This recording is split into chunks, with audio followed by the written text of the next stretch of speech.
La lluvia golpeaba con furia las calles empedradas de San Miguel de Allende, un pueblo colonial perdido entre montañas y ecos del pasado.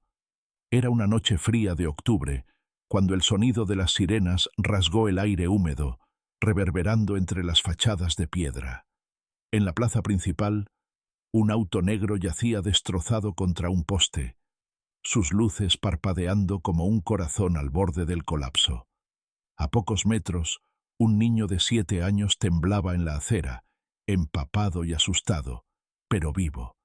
Lo estaba gracias a un hombre que ahora yacía inmóvil bajo la tormenta, con la sangre mezclándose con el agua que corría por el suelo.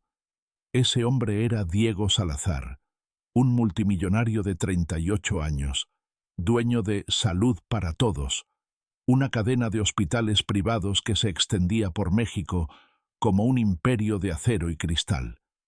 Había saltado frente al auto sin pensarlo, empujando al pequeño fuera del camino, pero el impacto lo había arrojado contra el pavimento, dejándolo al borde de la muerte. En el hospital San Rafael, el más grande de su propia red, los médicos pelearon por salvarlo. Diego entró en coma esa noche, atrapado en un limbo silencioso entre la vida y la muerte, mientras las máquinas lo mantenían respirando. Su imperio quedó en manos de ejecutivos ambiciosos, y su familia, distante y rota, se limitó a esperar desde lejos, sin acercarse demasiado. Durante 10 largos años, su cuerpo permaneció en una cama de cuidados intensivos, conectado a tubos y monitores que zumbaban como guardianes incansables. Su cabello oscuro se tiñó de gris en las sienes, su rostro se marcó con arrugas profundas, pero sus ojos grises no volvieron a abrirse.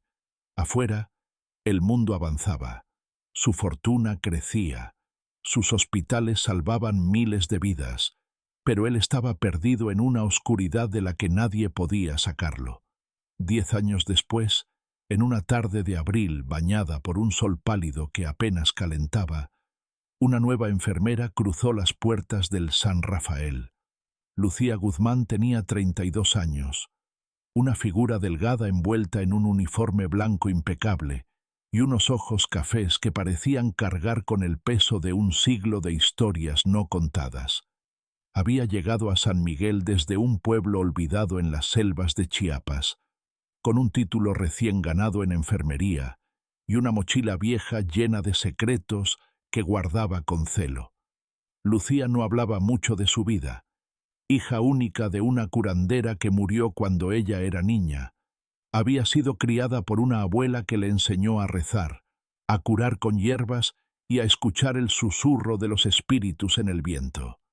Había escapado de una existencia marcada por la pobreza, de un hermano mayor que se fue a la ciudad prometiendo volver y nunca lo hizo, dejándola sola con su abuela hasta que ella también se fue. Ahora, en el hospital, su calidez y dedicación la hacían diferente. Los pacientes la llamaban el ángel, por su voz suave como un canto, y sus manos que parecían sanar más allá de lo que las agujas y los medicamentos podían lograr. El primer día que entró a la habitación de Diego, algo indefinible cambió en el aire. Lucía revisó las máquinas con cuidado, ajustó los tubos con precisión y luego, como hacía con cada paciente, se inclinó hacia él y habló.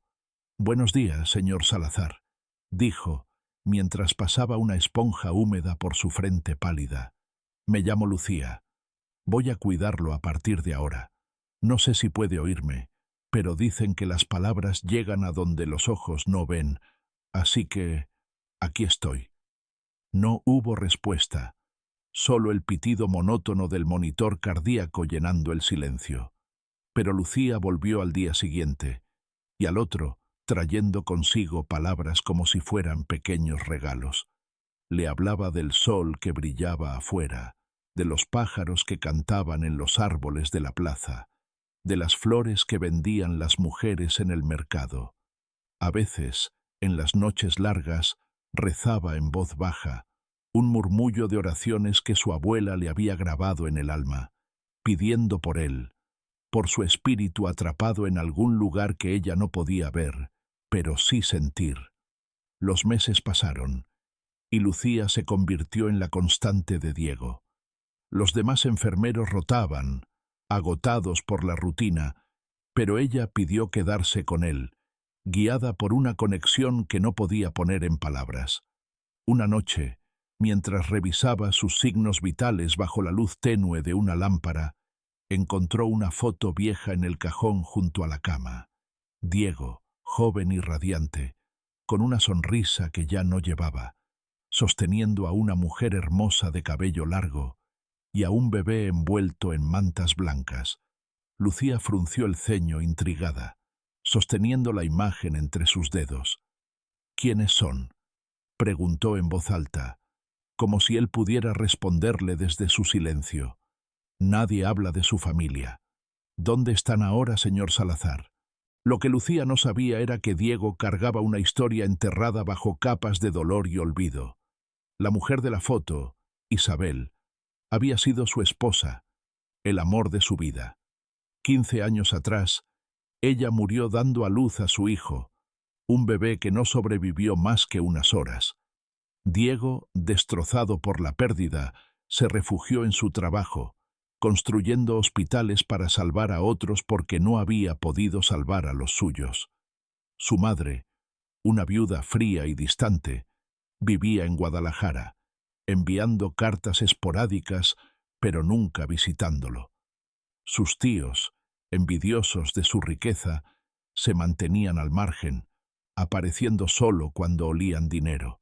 La soledad lo había envuelto mucho antes de que el coma lo reclamara, y esa foto era el único eco de un pasado que había intentado dejar atrás. Lucía guardó la foto con cuidado, y esa noche soñó con un hombre de ojos grises que la miraba desde un mar de niebla, tendiéndole la mano sin decir palabra.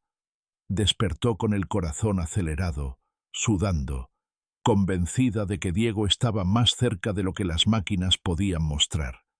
Un año después de que Lucía llegó al hospital, ocurrió lo imposible. Era una mañana de tormenta, con truenos retumbando entre las montañas y relámpagos iluminando el cielo, cuando el monitor de Diego dio un pico extraño, un salto que rompió su ritmo constante. Lucía, que estaba a su lado cambiando una bolsa de suero, vio sus dedos temblar, un movimiento pequeño pero innegable. Corrió a buscar a los médicos con el corazón en la garganta, pero cuando llegaron, el temblor había cesado. Sin embargo, los escáneres cerebrales mostraron algo nuevo, actividad donde antes solo había silencio. Los doctores hablaron de milagro, aunque sus explicaciones eran vagas, llenas de términos técnicos que no alcanzaban a abarcar lo que había pasado. Lucía, en cambio, se limitó a sonreír y susurrar una oración de gratitud, con las manos temblando mientras miraba a Diego. Desde ese día, él comenzó a dar señales. Un parpadeo leve en los párpados, un suspiro que escapaba de sus labios resecos, un apretón débil pero real en la mano de Lucía cuando ella la tomaba para limpiarla. Ella nunca dejó de hablarle, de rezar por él, de creer en él. Los médicos ajustaban medicamentos y máquinas, pero Lucía sabía en su interior que no era solo ciencia lo que lo estaba trayendo de vuelta. Había algo más, una fuerza invisible que los unía, un hilo que cruzaba el abismo entre sus mundos. Una tarde tranquila, mientras le leía un poema de Pablo Neruda bajo la luz dorada que se colaba por la ventana, los ojos de Diego se abrieron por primera vez en 10 años. Eran grises, profundos, llenos de confusión, y buscaron los de Lucía como si fueran un faro en la tormenta.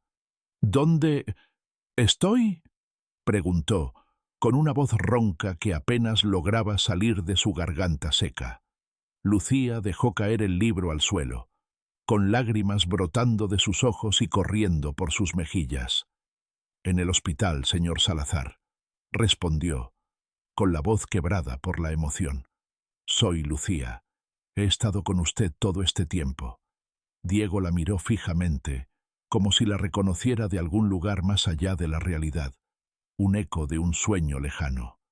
—¿Tú me trajiste de vuelta? —preguntó con esfuerzo. —No lo sé —dijo ella, sonriendo entre sollozos—. Creo que usted también me encontró a mí. La recuperación de Diego fue lenta, un camino lleno de pequeños pasos y grandes victorias. Lucía estuvo a su lado en cada uno. Cuando volvió a mover las piernas, cuando pronunció frases completas, cuando los recuerdos comenzaron a regresar como fragmentos de un rompecabezas roto. Y mientras él sanaba, se enamoró de ella. No fue solo su cuidado lo que lo atrapó, sino su voz suave que lo había guiado en la oscuridad, su fe inquebrantable, la manera en que lo miraba como si nunca hubiera estado perdido. Pero su amor no llegó sin obstáculos. Los socios que habían manejado su imperio durante su ausencia lo veían débil, un hombre que ya no podía liderar. Y su familia, al enterarse de su despertar, apareció en el hospital, no con abrazos, sino con exigencias. Una tía, Marta, una mujer de rostro duro y palabras afiladas, enfrentó a Lucía en el pasillo un día. —¿Quién te crees que eres? —le espetó con desprecio.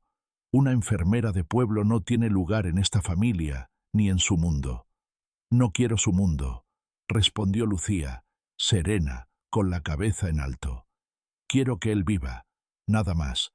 Diego, al enterarse de esto, enfrentó a su familia por primera vez en su vida.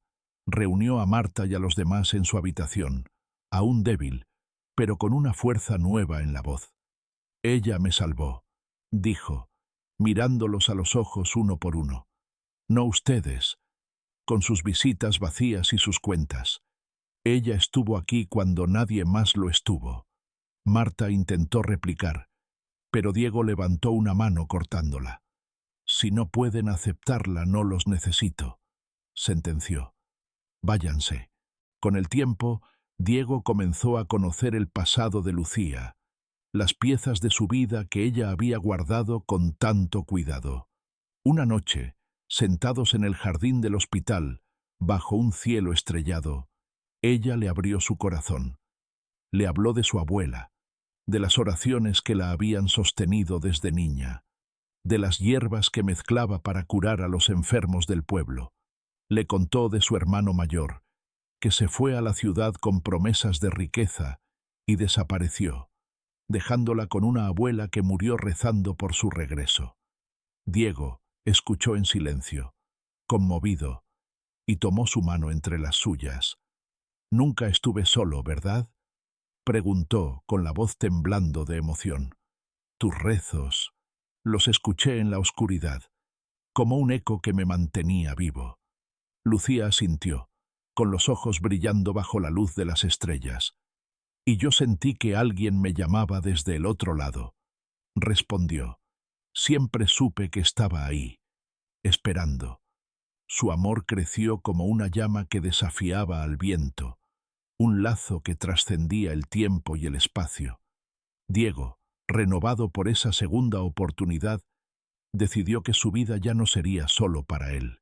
Usó su fortuna para transformar sus hospitales en centros accesibles para los pobres, donando millones a clínicas rurales como las de Chiapas, donde Lucía había crecido entre barro y esperanza. Juntos salvaron a cientos, niños con fiebre que no podían pagar un doctor, ancianos abandonados en aldeas olvidadas, familias que habían perdido toda fe en la medicina. Cada vida que tocaban era un testimonio de su unión, un reflejo de la fuerza que los había traído hasta ahí. Años después, Diego y Lucía se casaron en una ceremonia sencilla en la iglesia de San Miguel, con vitrales que pintaban el suelo de colores. Tuvieron una hija, a la que llamaron Esperanza, un nombre que llevaba el peso de su historia. Un día, viajaron a Chiapas para visitar la tumba de la abuela de Lucía, un montículo humilde bajo un árbol de ceiba que se alzaba como un guardián antiguo. Allí, Diego dejó una cruz de madera que él mismo había tallado, con las manos aún torpes por los años de inmovilidad. «Gracias», susurró, mirando al cielo mientras el viento jugaba con las hojas. «Por ella, por mí, por todo lo que nos diste». Lucía sonrió, abrazándolo con fuerza, mientras Esperanza correteaba entre las flores silvestres que crecían alrededor.